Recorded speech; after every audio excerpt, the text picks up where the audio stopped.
एक बार फिर lunch break में आप सभी का स्वागत है। आपके साथ हूं मैं नेहा बातम। पिछले कुछ समय से कोरोना के अलावा अगर कोई और मुद्दा चर्चा में है तो वो है चीन। एलएसी पर चीन की हरकतों से काफी ज्यादा तनाव है और इस तनाव को खत्म करने के लिए भारत और चीन के बीच कल ऐतिहासिक बातचीत होने वाली है। लद्दाख के चुशूल में दोनों देश के लेफ्टिनेंट जनरल स्तर के अधिकारी बातचीत करेंगे। आज तक उस जगह पर मौजूद है जहां दोनों देशों के बीच ये वार्ता होनी है। देखिए ये एक्सक्लूसिव रिपोर्ट। देखने में ये जगह आपको वीरान लग सकती है, लेकिन इस जगह को लेकर दुनिया की दो सबसे बड़ी आबादी वाले देश में सरगर्मी तेज है। आज तक पर यह एक्सक्लूसिव तस्वीर है लद्दाख के चुशूल इलाके की। ये वही जगह है जहां भारत और चीन की सेना के बड़े अधिकारी बातचीत के लिए बैठेंगे। जी हां, लद्दाख इलाके में पिछले कुछ हफ्ते से दोनों देशों के बीच तनाव को देखते हुए यहीं पर बीएमपी कॉम्प्लेक्स में भारत और चीन के बीच पहली बार लेफ्टिनेंट जनरल स्तर की बातचीत होगी। हालांकि बैठक में दोनों तरफ से ब्रिगेडियर स्तर के एरिया कमांडर भी मौजूद रहेंगे। कई दौर की बैठकें हुई थी, पहल हुई थी, लेकिन फिलहाल अभी तक सभी बैठकें बेनतीजा साबित हुई। अब सभी निगाहें शनिवार को लेफ्टिनेंट जनरल स्तर की बैठक पर टिकी हुई हैं, जो लाइन ऑफ एक्चुअल कंट्रोल पर ही चुशूल में मीटिंग पॉइंट जो तय किया गया है भारत और चीन के बीच में, वहां पर यह बैठक होगी। मौजूदा विवाद में अब तक की सबसे ऊंचे स्तर की मिलिट्री बातचीत होगी। भारतीय दल का नेतृत्व लेह के 14 Corp commander lieutenant general Harinder Singh करेंगे। लेफ्टिनेंट जनरल हरिंदर सिंह इससे पहले मिलिट्री इंटेलिजेंस के डायरेक्टर जनरल थे। उन्होंने कुछ महीने पहले 14वीं कोर के कमांडिंग अफसर की जिम्मेदारी संभाली है। दोनों देश के बीच स्थानीय कमांडर और मेजर जनरल स्तर की अब तक कम से कम 10 बार बातचीत हो चुकी है, लेकिन सब बेनतीजा रहा।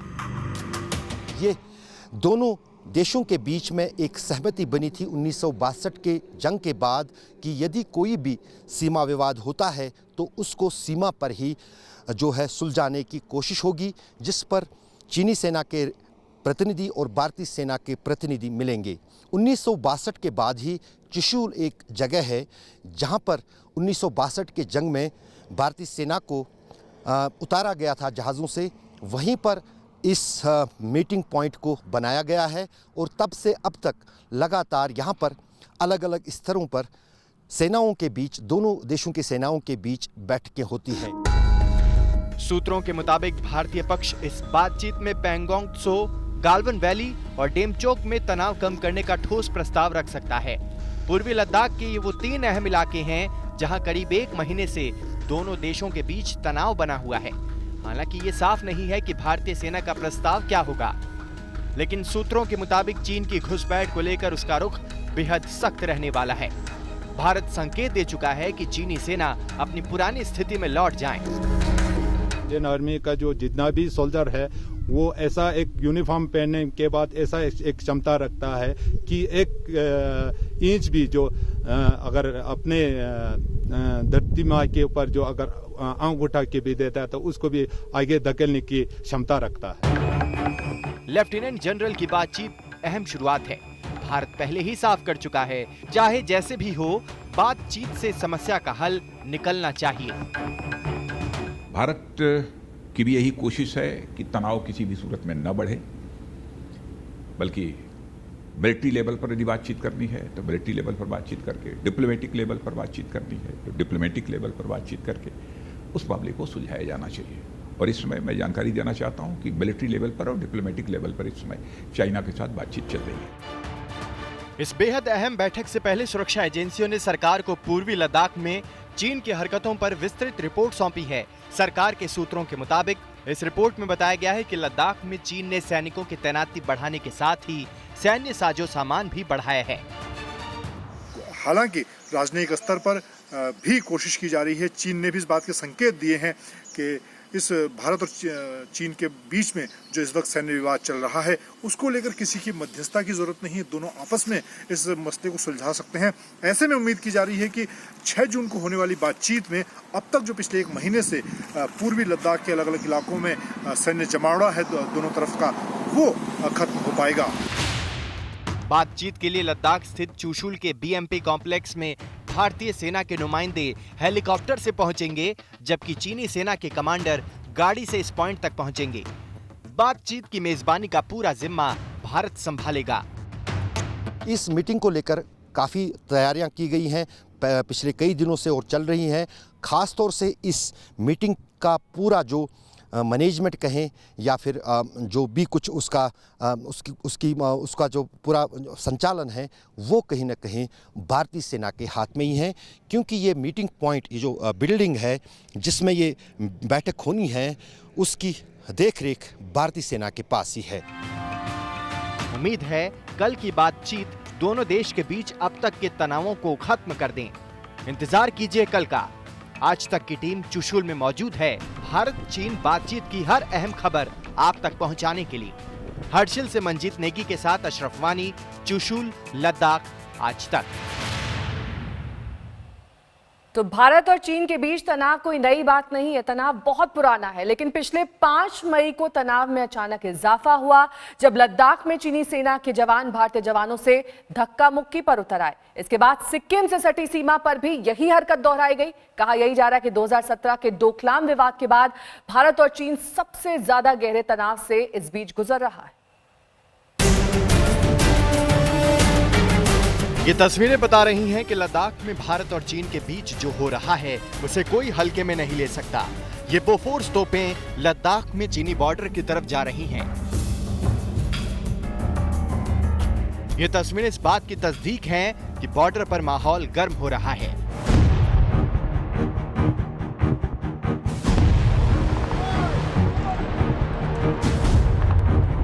भारत का यह आक्रामक रुख सामने आया है चीन की नापाक हरकतों के खिलाफ, जो बगैर उकसावे के एलएसी पर भारत से उलझने की कोशिश कर रहा है।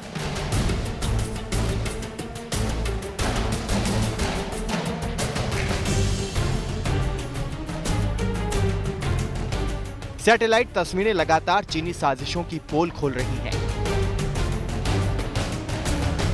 इन तस्वीरों में पहली बार पैंगोंग झील के आसपास फिंगर 4 इलाके में चीन के कैंप दिखाई दे रहे हैं। इससे पता चलता है कि चीन लगातार भारतीय पोजीशंस के करीब जाने की कोशिश कर रहा है और ऊंचाई वाली पोजीशंस पर भी चीन अपना दबदबा बनाने की फिराक में है। ये तस्वीर देखिए, यह हॉट स्प्रिंग्स इलाके में चीन के सैनिकों की तैनाती की तस्वीर है। यह लद्दाख में तनाव के 4 पॉइंट्स में से एक है। ये वो तस्वीर है जिसमें पैंगोंग झील में चीन की नावों की गतिविधि दिखाई दी थी। चीन की सैन्य गतिविधियां लगातार सैटेलाइट तस्वीरों की मदद से पकड़ में आ रही हैं। चीन के यूनिट्स बेस एरिया से पैंगोंग त्सो के फिंगर 4 और फिंगर 5 में ऊपर की तरफ जाती हुई भी दिखाई दी। इससे पता चलता है कि चीन ऊंचाई पर सैन्य तैनाती करके मौके का फायदा उठाना चाहता है। और ये तस्वीरें भारत की गोगरा पोस्ट के पास बड़े पैमाने पर चीन की गतिविधियों को दिखाती हैं। दोनों देशों के बीच 2017 के डोकलाम तनाव के बाद ये सबसे बड़ा तनाव है। तब दोनों देश के सैनिक 73 दिन तक आमने सामने थे।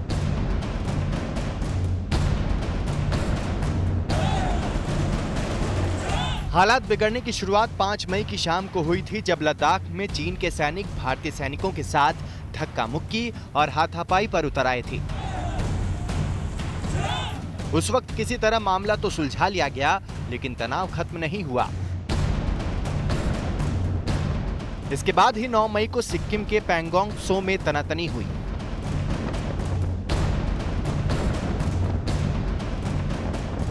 चीन के ना सुधरने वाले रुख को देखते हुए भारत ने भी अब तय कर लिया है कि चीन को चीन की जुबान में ही जवाब दिया जाएगा।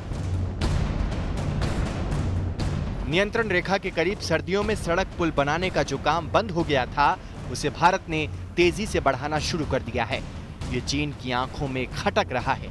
चीन को एलएसी के करीब निर्माण पर आपत्ति थी, लेकिन भारत ने 2 टूक कह दिया है कि वो इसे और तेजी से बढ़ाएगा। और अब क्योंकि अब जो आपने देखा, जो अब इंफ्रास्ट्रक्चर जो है हमारा जो बॉर्डर के ऊपर बनाने लगे हैं हिंदुस्तानी, तो अब चाइना को खतरा है, क्योंकि उनको लगता है, क्योंकि चाइना डिसएडवांटेजेस पोजीशन में है, उनको खतरा लगता है कि भाई अगर ये बॉर्डर में बन गया सारा इनका इंफ्रास्ट्रक्चर, तो हिंदुस्तान अपनी फौज वगैरह अच्छी तरह वहां मूव कर सकता है। तो इसीलिए चाइना ये ऑब्जेक्शंस करता रहता है।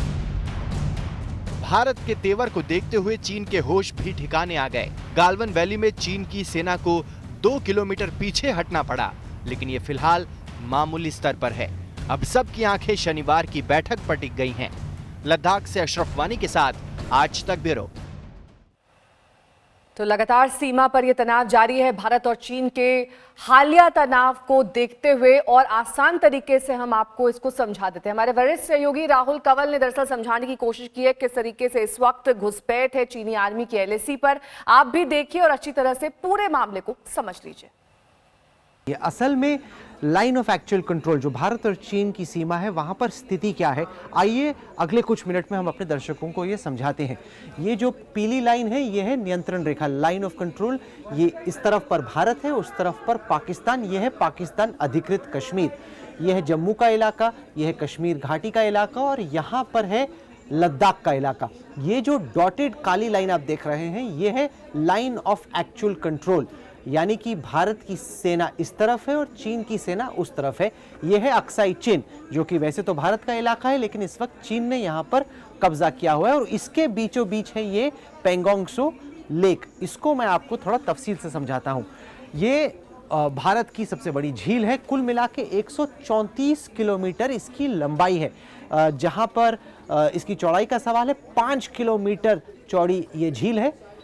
ये वाला जो इलाका है ये भारत का इलाका है, झील के उस पार का जो इलाका है वो चीन का इलाका है। इस इलाके को इसकी दक्षिण तट कहते हैं, यानी कि ये सदर्न बैंक का इलाका है। जो ऊपर का इलाका है उसको नॉर्दर्न बैंक यानी कि जो इसका उत्तरी तट है।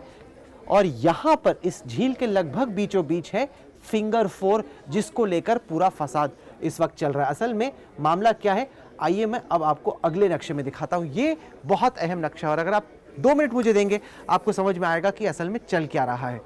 ये है फिंगर 1 का इलाका। फिंगर क्यों? क्योंकि यह है पहाड़ की यह है उंगली और उंगली पर है फिंगर 1। इसको भारतीय सेना की टर्मिनोलॉजी में फिंगर 1 कहा जाता है।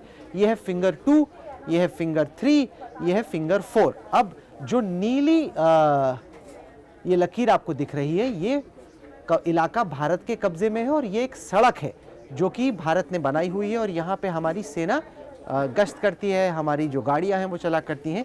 ये है फिंगर 4 का इलाका, फिंगर 5, फिंगर 6, फिंगर 7 और फिंगर 8। अब ये इंपॉर्टेंट क्यों है? वो इसलिए क्योंकि भारत का मानना है कि जो लाइन ऑफ एक्चुअल कंट्रोल है वो फिंगर 8 तक चलती है। ये जो आप लकीर देख रहे हैं ये लकीर है भारत के हिसाब से लाइन ऑफ एक्चुअल कंट्रोल।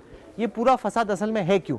वो इसलिए क्योंकि चीन का मानना है कि ये वाली जो लकीर है ये है लाइन ऑफ एक्चुअल कंट्रोल, यानी कि इसके बीच का जो इलाका है वो विवादित स्थल है जहां पे ये तय नहीं हो पा रहा है भारत और चीन के बीच में, क्योंकि नक्शा भी फाइनलाइज नहीं हुआ है कि ये किसकी जमीन है। तो साधारण तौर पे हमारी जो सेना है वो भी यहाँ पे गश्त करती है, चीनी सेना भी गश्त करती है और अक्सर कई बार क्या होता है जब ये यहाँ से हिंदुस्तान की सेना की टुकड़ी निकलती है, यहाँ से चीन की सेना की टुकड़ी निकलती है तो इनके बीच में क्लैश हो जाता है। कई बार हमारी जो बोट्स हैं ये मोटर बोट्स हैं, काफ़ी स्पीड से चलती हैं, तो ये मोटर बोट भी हमारी जाती है फिंगर 8 तक गश्त लगाने के लिए और इसी तरीके से चीन की बोट भी फिंगर 4 तक आती है। पिछले कुछ हफ्तों में क्या हुआ, जब पूरा कोरोना वायरस का पैंडेमिक चल रहा था तो भारत की सेना को कहा गया था कि आपको फिलहाल जो आपकी साधारण समर टाइम एक्सरसाइजेज हैं वो नहीं करनी ताकि कोरोना वायरस फैले नहीं। इस चक्कर में हमारी जो सेना थी वो अपनी समर एक्सरसाइजेज नहीं कर रही थी। तो चीन की जो सेना है ये है श्रीजिप 1, 2, ये चाइनीज़ बेस है, चाइनीज़ पोस्ट हैं और यहाँ पे इनकी कंपनियाँ हैं। तो ये जो चाइनीज़ पोस्ट से आगे इनका एक बेस कैंप है। तो चाइनीज़ आर्मी ने क्या किया, आते आते वो फिंगर 4 पे आके बैठ गए। अब इस वक्त की स्थिति यह है कि चीनी सेना फिंगर 4 पे आके बैठ गई और साधारण तौर पे भारत की सेना फिंगर 8 तक गश्त करती है। लेकिन इस वक्त जब हमारी सेना गश्त करने की कोशिश करती है तो चीनी हमें इसके आगे जाने नहीं दे रहे। अब देखना यह है कि दुश्मन को आखिरकार चाहिए क्या वो वापस जाएगा या फिर यहीं बना रहेगा। इस स्थिति पे हमारी पूरी नजर बनी हुई और हमारी कोशिश ये थी कि इस नक्शे के जरिए हम समझाएं आपको कि दरअसल फिलहाल लाइन ऑफ एक्चुअल कंट्रोल पे चल क्या रहा है। लद्दाख में सीमा विवाद के बहाने घुस आए चीन को निकालने के लिए भारत ने इस नीति के तहत एक साथ कई कदम उठाए हैं। सैन्य मोर्चे पर चीन को जवाब देने की तैयारी के बीच सामरिक समझौते किए गए हैं। वहीं चीन की कूटनीतिक घेराबंदी के साथ ही चीन से सख्त लहजे में बातचीत होने वाली है। चीन को लद्दाख में पीछे हटना ही होगा।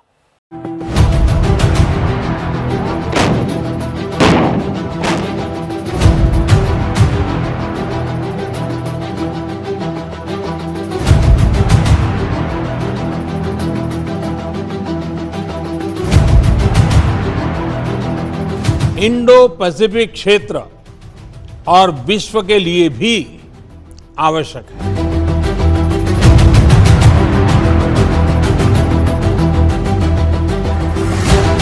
लद्दाख में हिमाकत करने वाले चीन के खिलाफ भारत ने जबरदस्त चक्रव्यूह रच दिया है। एक ऐसा चक्रव्यूह जिसके दम पर भारत चीन को पीछे ढकेलने की तैयारी कर चुका है। चीन के खिलाफ रचे गए चक्रव्यूह की सबसे मजबूत कड़ी है भारत की ओर से बढ़ाई जा रही सैन्य तैनाती। वहीं ऑस्ट्रेलिया के साथ सामरिक समझौते पर दस्तखत कर दूसरी घेराबंदी तैयार हो गई है। तीसरा घेरा कूटनीति का कस रहा है, जिसमें अमेरिका खुलकर भारत के साथ खड़ा है। और चौथा घेरा इन सब के दम पर दो टूक बातचीत का है, जो 6 जून के लिए भारत ने अभी से तैयार कर रखा है। सैन्य तैनाती के तहत करगिल युद्ध का गेम चेंजर बोफोर्स तोप चीन के खिलाफ गरजने को तैयार है। इन तोपों की मार से ही करगिल में पाकिस्तानी खेमे में खलबली मच गई थी। इनके प्रहार से ही पाकिस्तानी फौज भाग खड़ी हुई थी। अब आक्रामक रुख अख्तियार कर चुके चीन से निपटने के लिए एक बार फिर इन तोपों को तैनात किया जा रहा है। जानकारी के मुताबिक भारतीय सेना ने लद्दाख में एलएसी पर 60 बोफोर्स तोपों को फॉरवर्ड पोजीशन पर भेज दिया है। पहली बार बोफोर्स तोपों को लाइन ऑफ एक्चुअल कंट्रोल के फॉरवर्ड इलाकों में रवाना किया जा रहा है। आज तक को मिली जानकारी के अनुसार ऐसी 60 तोपें हैं जिनको लाइन ऑफ एक्चुअल कंट्रोल पर तैनात किया जाना है और पिछले 2 दिनों से उन्हें लेह से लाइन ऑफ एक्चुअल कंट्रोल के इलाकों में पहुंचाया जा रहा है। बोफोर्स तोपों की तैनाती की बड़ी वजह यह है कि यह दुनिया की सबसे घातक तोपों में से एक है। हल्के वजन की वजह से इनकी तैनाती कहीं भी की जा सकती है। 1 मिनट में 10 गोले दागने की क्षमता दुश्मन के खेमे में तबाही मचा देती है। लद्दाख में जहां खड़ी पहाड़ियां हैं, वहां 70 डिग्री के कोण से गोले दागने वाली तोप बेहद कारगर साबित होती है। इसकी मार करने की रेंज 27 किलोमीटर की है, जो लद्दाख के उस पार बने चीनी कैंपों को निशाना बना सकती है। इसके साथ ही भारतीय वायुसेना ने भी अपनी तैयारी तेज कर दी है। इसके तहत दक्षिण कश्मीर के अनंतनाग में 3 किलोमीटर लंबी हवाई पट्टी बनाई जा रही है। 2 दिनों से युद्ध स्तर पर इस पर काम चल रहा है। यहां किसी भी इमरजेंसी में फाइटर जेट को उतारा जा सकता है।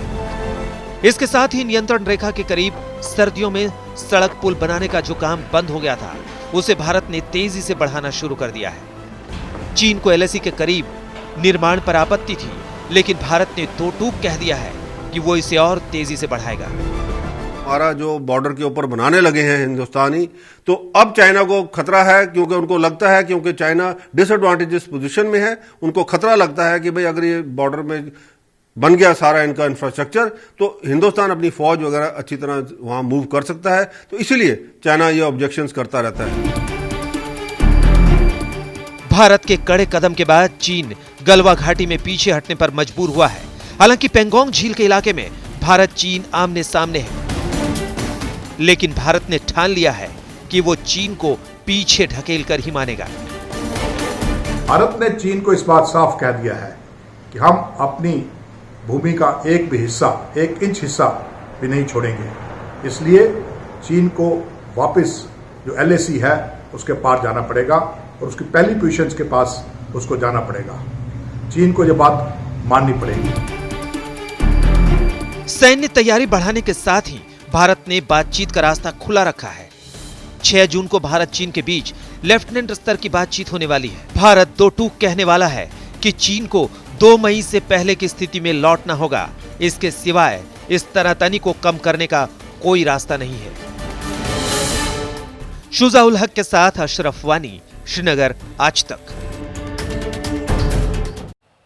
एक कहावत है, जैसे को तैसा। भारत ने लद्दाख में चीन की घुसपैठ वाली हिमाकत का ऐसा ही जवाब दिया कि अपनी 60 बोफोर्स तोपों को एलएसी पर तैनात कर दिया। इतना ही नहीं, भारत लड़ाकू विमानों के लिए हवाई पट्टी भी बना रहा है, ताकि चीन को उसकी भाषा में जवाब दिया जा सके।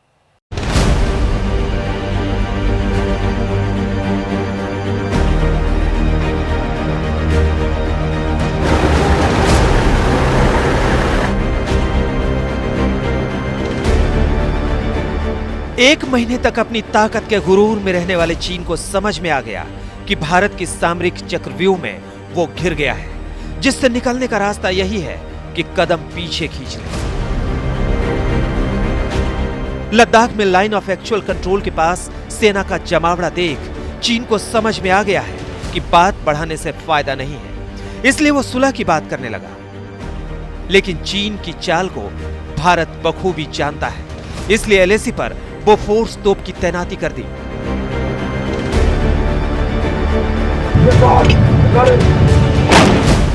अब अगर चीन ने धोखा देने की कोशिश भी की तो जवाब में भारतीय फौज उसके दांत खट्टे कर देगी।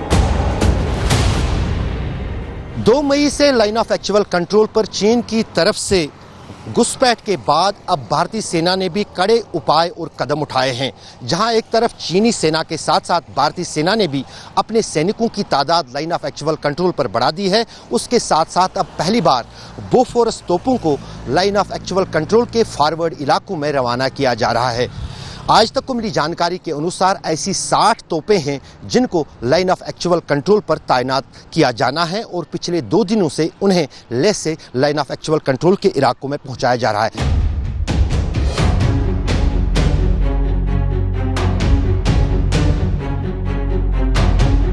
अब इन तस्वीरों को देखिए। गलवान घाटी में चीनी सेना 2 किलोमीटर पीछे हट गई है। जवाब में भारतीय सेना भी 1 किलोमीटर पीछे हट गई है। आज चीन के सुर बदले हुए हैं और इसकी वजह बॉर्डर पर बोफोर्स की धमाकेदार तैनाती है। इस बोफोर्स की आहट पाकर ही सबको सबक सिखाने वाली चीन की हिम्मत भी अब जवाब दे गई है। भारत के इस रक्षक के आगे उसकी सारी हेकड़ी गायब हो गई है। ये वही बोफोर्स तोपे हैं जिन्होंने करगिल में दुश्मन के छक्के छुड़ा दिए थे। अब उसकी 60 आर्टिलरी गन लद्दाख में तैनात हो चुकी है, लेकिन भारत अब भी शांति और आपसी समझ से इस समस्या को सुलझाना चाहता है। भारत चीन रिश्तों की बात करते हुए एक बारी प्रधानमंत्री मोदी ने कहा था कि every crisis need not become a conflict. कहने का मतलब यह है कि जो भी छोटी मोटी झटपट होती है वो लड़ाई में नहीं बदल सकती। इसी नजरिए से हमें लद्दाख के अंदर जो भी स्टैंड अप चल रहा है उसको देखना चाहिए। भारत इस बात को अच्छी तरह से जानता है और मानता है कि चीन के साथ सीमा विवाद सुलझाया जा सकता है द्विपक्षीय वार्ता से, डिप्लोमेटिक लेवल और मिलिट्री लेवल दोनों पर। भारत ने चीन को इस बात साफ कह दिया है कि हम अपनी भूमि का एक भी हिस्सा, 1 इंच हिस्सा भी नहीं छोड़ेंगे। इसलिए चीन को वापस जो एलएसी है उसके पार जाना पड़ेगा। चीन शायद समझ चुका है कि ये 1962 का भारत नहीं है। वो अपनी ताकत के गुमान में फूल रहा है। और इधर अनंतनाग में NH-44 के करीब फाइटर प्लेनों को उतारने के लिए इमरजेंसी लैंडिंग स्ट्रिप तैयार की जा रही है। यह हवाई पट्टी 3 किलोमीटर लंबी है। ये 3 किलोमीटर लंबी हवाई पट्टी चीन के कलेजे पर सांप की तरह लौट रही होगी। क्योंकि अब जो आपने देखा, जो अब इंफ्रास्ट्रक्चर जो है हमारा जो बॉर्डर के ऊपर बनाने लगे हैं हिंदुस्तानी, तो अब चाइना को खतरा है, क्योंकि उनको लगता है, क्योंकि चाइना डिसएडवांटेजेस पोजीशन में है, उनको खतरा लगता है कि भाई अगर ये बॉर्डर में बन गया सारा इनका इंफ्रास्ट्रक्चर तो हिंदुस्तान अपनी फौज वगैरह अच्छी तरह वहां मूव कर सकता है। भारत ने एक तरफ बॉर्डर पर अपनी ताकत दिखाई है तो दूसरी तरफ बातचीत का रास्ता भी खुला रखा है। खबर है कि 6 जून को दोनों देशों के बीच इस बार लेफ्टिनेंट जनरल रैंक के अफसर बात करेंगे। इससे पहले मेजर जनरल रैंक के अफसरों की बातचीत बार बार नाकाम हो जा रही थी। लेकिन अब उम्मीद है कि एक तो भारत के आक्रामक अंदाज और दूसरे दुनिया में अलग थलग पड़ता चीन इस बार बातचीत के टेबल पर अपनी बात से पलटेगा नहीं। ये जो टेंशन है एलएसी पे लद्दाख, ईस्ट लद्दाख में, उसका समाधान है बातचीत। बातचीत हो सकता है जब वातावरण अनुकूल हो। वातावरण अनुकूल तब हो सकता है जबकि चाइना अपने अच्छे नियत का प्रदर्शन करे। लेकिन जो 6 जून को जो मीटिंग होने वाली है, उस मीटिंग में जो हमारे लेफ्टिनेंट जनरल्स होंगे हिंदुस्तान के आर्मी के, भारतीय थल सेना के, मेरा सुझाव है कि उनको ये सब मुद्दा उठाना चाहिए कि चीन मैक्रो इश्यूज, जो स्ट्रेटजिक इश्यूज है, उसको संबोधित करे। और वो क्या है कि चीन अपना विस्तारवाद की नीति को त्याग करने का कमिटमेंट दे। चीन के पीछे हटने से ये उम्मीद भी जगी है कि 6 जून को दोनों देशों के बीच बातचीत से कोई नया रास्ता निकलेगा। आज तक ब्यूरो। वक्त एक ब्रेक का हो चला है, बने रहिए हमारे साथ, देखते रहिए आज तक।